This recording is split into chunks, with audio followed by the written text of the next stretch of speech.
Morning, thank you. I did get told off last time I was here for not using the PowerPoint template, so I've stuck exactly the PowerPoint template this time, so let's not forget. So I'm going to be telling you a little bit about a project related around federation of data and data movement. This is kind of a phase 2 project, which is a sort of a continuation of the phase 1 project, which I'll be talking about tomorrow. So if you nip ahead in time, see that talk tomorrow, come back to this one, it'll make more sense. And what we're looking at doing, so we've got a number of partners on this. There we go, to get the clicker as well. We've got a number of partners on this. Oh yeah, here we are, down the bottom. Right, and so what we're doing is we're looking at extending data federation to direct shared data access, so with no copy across, and I said that in sort of quotes, we access across the DRI.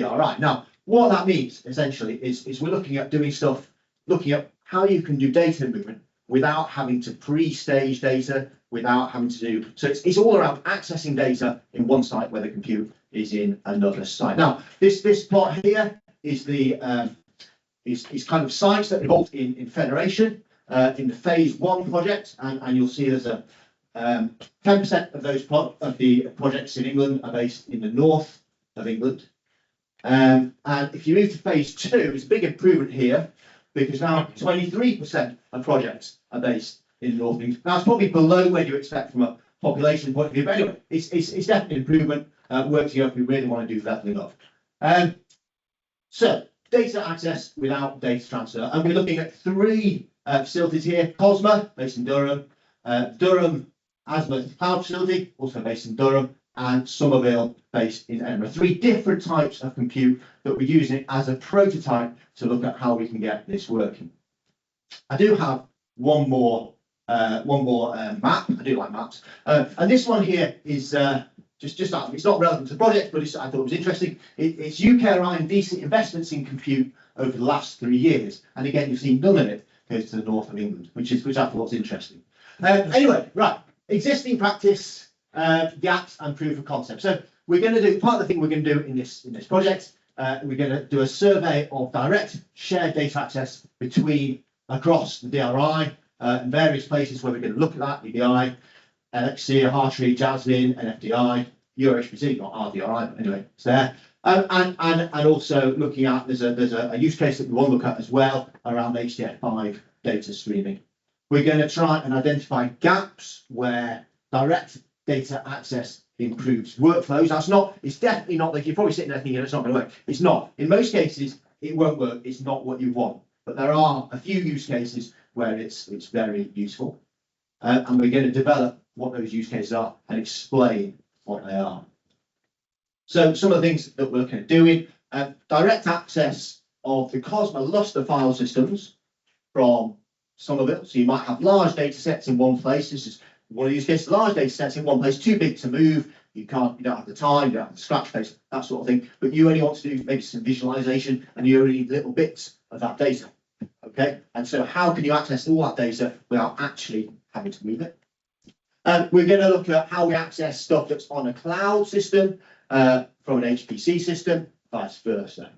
And I would say this is related to a phase 1 project as well. Please do fill in the questionnaire. I've not put a QR code here, but there is one on a poster out there, so that would help us massively. I'm sure you all love questionnaires.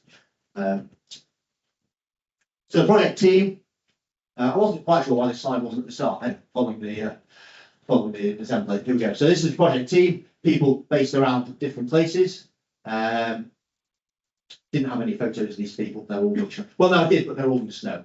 Can't see it. Right. So a quote or key statement. What we're trying to do is minimising the human in the loop for efficient zero copy data transfer. So the human in the loop bit is important for us. We want to minimise the way to do this, minimising having to talk to the support team. So it's all about user-driven zero-copy data transfer. And what we mean by this is it's more like a pull operation rather than a push operation. So we're not doing, as I said, we're not going to do data staging. It's not the case where you go onto Globus, you move your petabyte data set, you then process it. We're not trying to do that. We're trying to look at cases where you only need access to some fraction of that data, only the necessary passes. And there are use cases that we're looking at in astronomy, survey astronomy, and in cosmology.